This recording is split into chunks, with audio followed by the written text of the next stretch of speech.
भारतीय लड़ाका तैयारे अब पाकिस्तानी सरहद के करीब उड़ान भरेंगे, लेकिन क्यों? एक बड़ी डेवलपमेंट हुई है। आमिर रजा मेरे साथ मौजूद हैं, उनसे बात करते हैं। आमिर भाई, एक बड़ी अहम खबर सामने आई है कि भारतीय लड़ाका तैयारे पाकिस्तानी सरहदों के करीब उड़ान भरेंगे। ये अहम डेवलपमेंट क्या है? आखिर ऐसी क्या वजह है कि वो पाकिस्तानी सरहदों के करीब उड़ान भरेंगे? जी बिल्कुल, आपने सही कहा। इसमें सबसे बड़ी बात तो ये है कि नोटम जारी हो गया है कि कोई नो फ्लाई जोन का, और इसमें कहा गया है कि इंडियन एयरफोर्स जो है वो अपने जहाज़, जिसमें राफेल शामिल है, Su-31 शामिल है, इसके अलावा MiG-29 शामिल है, उनकी परवाज़ें जो है पाकिस्तानी सरहद के साथ करने लगा है। असल में उन्होंने ये कहा है कि ये एक बड़ी मशक है जो कि 20 और 21 को जनवरी को जो है उनका इनेकाद किया जाएगा। लेकिन आप इस बात को इस तरह से समझें कि भारतीय फ़िज़ाइया डीमोरलाइज थे। जंग मई जो कि 2025 को हुई, और उसमें भारतीय फ़िज़ाइया को अपने 7 से 8 तैयारों का जो है वो बलि देनी पड़ी। यानी वो जो ऑपरेशन संदूर लेकर आए थे, उनका संदूर मिटा दिया गया हमेशा हमेशा के लिए, और उनके तैयारों को गिरा दिया गया, जिनमें 4 राफेल शामिल थे, Su-30 शामिल था, और फिर MiG-29 शामिल था। ये तमाम जहाज़ उसमें शामिल थे जिनको गिराया गया, और उसकी डोनाल्ड ट्रंप ने खैर ढंडोरा भी खूब पीटा। और उसके बाद से उनकी फ़िज़ाइया जो है वो एक ऐसे फेज़ में आ गई जहाँ पर उनका मॉरली जो था फ्लाई करना बन नहीं रहा था। दुबई में एक शो होता है, और उनका तेजस जो है, जो उनके पिछले 40 साल की एक तहकीक का समझे कि हासिल था, वो गिर जाता है। उससे उनको वो मज़ीद डीमोरलाइज हुए। इससे पहले 2024 में भी राजस्थान में तेजस गिर चुका था। तो उनके लिए ये बड़ा ज़रूरी था कि वो कोई ऐसी मशक़ें करें जिससे उनकी जो फ़िज़ाइया है उसका मोराल बुलंद हो। यानी अपने फ़िज़ाइया का मोराल बुलंद करने के लिए अब जंग तो ये कर नहीं सकते हैं, अब ये सिर्फ मशक़ें कर सकते हैं। तो उसके लिए उन्होंने जो इलाका चुना वो पाकिस्तान की सरहद के साथ है, और उन्होंने कहा कि जो डर है, जो खौफ है पाकिस्तानी सरहदों के साथ आने का हमारे पायलट्स को, उसको किसी तरीके से निकलना चाहिए। लेकिन ये निकलेगा नहीं। कि देखें, रियल वॉर में और मशक़ों में ज़मीन आसमान का फ़र्क है। इसमें इन मशक़ों में कोई दुश्मन सामने नहीं होता है। कोई दुश्मन का ऐसे जहाज़ जो आपकी कम्युनिकेशंस को जो है वो पकड़ लेते हैं, या ऐसे रडार्स जो आपके रडार्स को जाम कर देते हैं, ऐसे सिस्टम, इलेक्ट्रॉनिक सिस्टम जो हैं जो आपके रडार्स को जाम कर लेते हैं, वो कुछ नहीं होगा। तो सिर्फ आपने एक फोकी फ़्लाइट बढ़नी है, यानी आपने उड़ना है, उड़कर आपने मुख्तलिफ मशक़ें करनी है और चले जाना है। लेकिन असल में जो जंग होती है, जो फ़िज़ाई जंग है, जो कि अब जदीद दुनिया में रह मेरा ख्याल है यही गई है, या मिज़ाइल्स हैं वो भी फ़िज़ा से ही आते हैं, और यहाँ फिर ये जहाज़ हैं जो कि फ़ाइटर प्लेन्स हैं, ये आते हैं।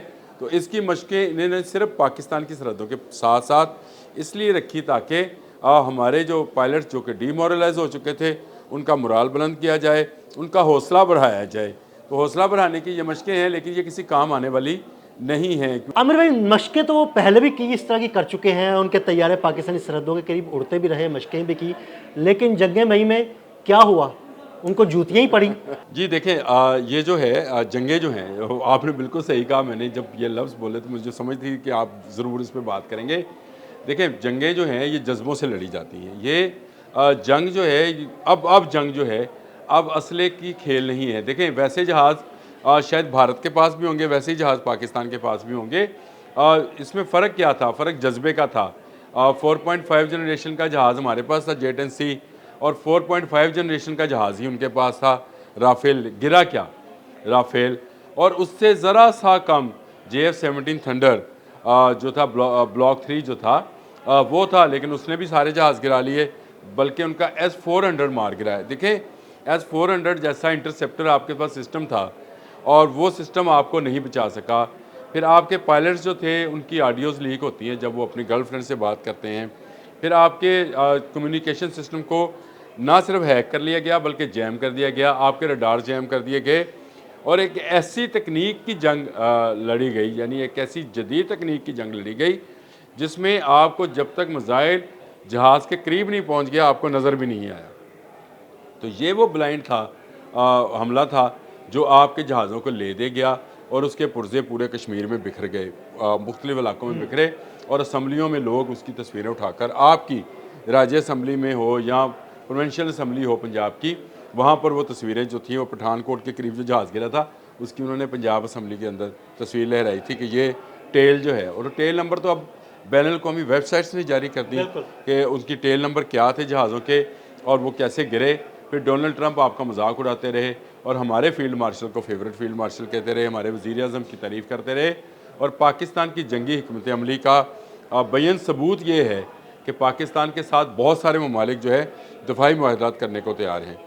कुछ ने किया, कुछ कर रहे हैं, कुछ पाकिस्तान के जहाज़ ख़रीद रहे हैं, कुछ पाकिस्तान का असला ख़रीद रहे हैं, और बहुत सारे ममालिक पाकिस्तान की तरफ देख रहे हैं, क्योंकि पाकिस्तान की फ़ौज ने, पाकिस्तान की एयरफोर्स ने अपने से 10 गुना बड़े दुश्मन को जो है मार गिराया। ना सिर्फ मार गिराया बल्कि भगा दिया। भागने वाले जो होते हैं, याद रखें, उनको उनकी मशक़ें बड़ी अच्छी होती हैं। ये मैं सिर्फ इसलिए बता रहा हूँ कि जब कौमों का ज़वाल होता है तो मशक़ों में बड़े तेज़ नज़र आते हैं, लेकिन रियल वॉर में वो बेचारे उस काबिल नहीं रहते हैं। उनका मोराल उस तरह का नहीं है, उनका जज्बा उस तरह का नहीं है। वो जज्बा शौक़ शहादत जो है ये पाकिस्तान आर्मी और पाकिस्तान फ़ज़ाइया में, वो कहाँ से लेकर आएंगे? देखिए, चाइनीज़ एक्सपर्ट ने बड़ी अच्छी बात की थी। उसने कहा था सारी चीज़ मशीन नहीं होती, आपका जो अंदर बैठा इंसान है या बाहर बैठे जो उसके, आप उसको यूँ समझ लें थिंक टैंक्स हैं, वॉर थिंक टैंक्स जिनको बोलते हैं, वो जो हिकमत अमली बनाते हैं, वो बहुत मैटर करती है। जंगों में ये चीज़ें जब आमने सामने आती हैं उस वक्त पता चलता है कि इंसान आज भी मशीन से सुपीरियर है। मसलन आपके जो एयर चीफ थे ज़हीर अहमद बाबर, वो कंट्रोल रूम से 1 सेकंड के लिए भी नहीं निकले और वो मौजूद रहे, दिन और रात वहाँ पे मौजूद रहे, निगरानी करते रहे। आपके फील्ड मार्शल जो हैं वो ज़मीनी ऑपरेशन को देखते रहे और फ़ज़ाइया से सारी मालूमात हासिल करते रहे। तो ये 4-5 दिन में आपकी फ़ौज जो है वो गिर गई। अब उसका मुराल बुलंद आप इस तरह से करना चाहते हैं कि शायद पाकिस्तान की सरहद के साथ आप जहाज़ उड़ाएंगे तो मुराल बुलंद होगा, नहीं होगा। आप जब तक अपने आप को जो है ये नहीं कहेंगे कि हम किसी दूसरे मुल्क पर हमलावर नहीं होंगे, हम अपना दिफा करेंगे। देखें, दिफाई फ़ौज हमेशा जो होती है उसका मुराल बुलंद होता है, क्योंकि उसके अंदर जज्बा ये होता है कि वो अपने वतन का दिफा करने जा रहे हैं। और जो ऑफेंसिव होते हैं या हमलावर होते हैं, उनका मकसद ये होता है कि वो लूट मार का बाजार गर्म करेंगे और जगह हासिल करेंगे। ये देखें, बैनुल-अक़वामी तौर पर जंगों का यही नज़रिया है। रशिया अगर अफ़गानिस्तान में आया तो किस नीयत से आता? अमेरिका अगर वियतनाम पे गया था किस नीयत से गया था? इसराइल गज़ा में गया है तो किस नीयत से गया है? वो उस जगह को हासिल करना चाहते हैं। उनका जज्बा और गज़ा में लड़ने वाले निहत्ते बच्चों का जज्बा जो है, उसमें ही ज़मीन आसमान का फ़र्क है। और आपको नज़र आया है टैंक्स के सामने ऐसे खड़े हो जाना जो है। और बांग्लादेश में जब ये तब्दीली की बहार आई तो उसमें आपने देखा कि स्टूडेंट्स किस तरह टैंक के सामने खड़े थे, बम के सामने खड़े थे, गोला बारूद के सामने खड़े थे। ये वो जज्बा है जो कौमों में दिफा के हवाले से पैदा होता है। पूरे का पूरा पाकिस्तान जो था वो उस वक्त दिफा में एक था। कहीं से आपको कोई ऐसी खबर नहीं आ रही थी जो पाकिस्तान के दिफा के ख़िलाफ़ हो। और भारत में जो है आवाज़ें उठ रही थी कि भारत जो है वो दरअंदाज़ी कर रहा है अपने हमसाया मुल्क के अंदर। तो आप इससे अंदाज़ा कर लें कि आपकी फ़ौज का, आपकी फ़ज़ाइया का मुराल कहाँ पे है। आप एक छोड़ 24 मशक़ें कर लें। मैंने आपको बता दिया कि 2024 में भी तेजस गिरा था। जब ये मशक़ें हुई, टैंक चलाया तो नहर में फंस गया। फिर एक खबर आपने दी थी, अपने उस पर वैसे किया कुछ नहीं था। वो खबर ये थी कि इनके 3 जो हैं कमांडोज़ वो दौरान ट्रेनिंग जो है और दौरान मशक़ जो है वो हलाक हो गए थे। तो आपके जज्बे की और आपकी महारत की तो मिसाल आपकी मशक़ों से ही मिल जाती है। मुझे तो डर ये है कि अब भी आपके जहाज़ जब उड़ेंगे तो पायलट गिरा ना दें। और भाई, कोई अक्लमंद और समझदार पायलट चाहे बाहर से मंगवा कर मशक़ें करा लें, ये अपने पायलट से ना कराएं, क्योंकि मुझे ख़तरा ये है कि ये गिर जाएंगे और गिरने के बाद ये उठने के काबिल भी नहीं रहेंगे। तो भारत को इस हवाले से अपनी सोच में तब्दीली लाना है। उनको ऑफेंसिव भी जहाँ डिफेंसिव हो अपनी फ़ौज को करें कि अपने दिफा करें। कोई मुल्क आपके ऊपर हमलावर नहीं होने वाला, न चीन, न बांग्लादेश, न पाकिस्तान। आप भी ही हमलावर होते हैं, कभी दहशतगर्दी के ज़रिए और कभी आप जो है किसी और नज़रिए के साथ आते हैं। अब तो 2026 जो आ रहा है इसमें एक अमेरिकन थिंक टैंक है, उन्होंने भी ये खबर जारी की कि भारत दोबारा से पर तोल रहा है एक और जंग के लिए। अब ये जंग किस पर मुसल्लत करते हैं? बांग्लादेश पर करते हैं, चीन पर करते हैं, पाकिस्तान पर करते हैं।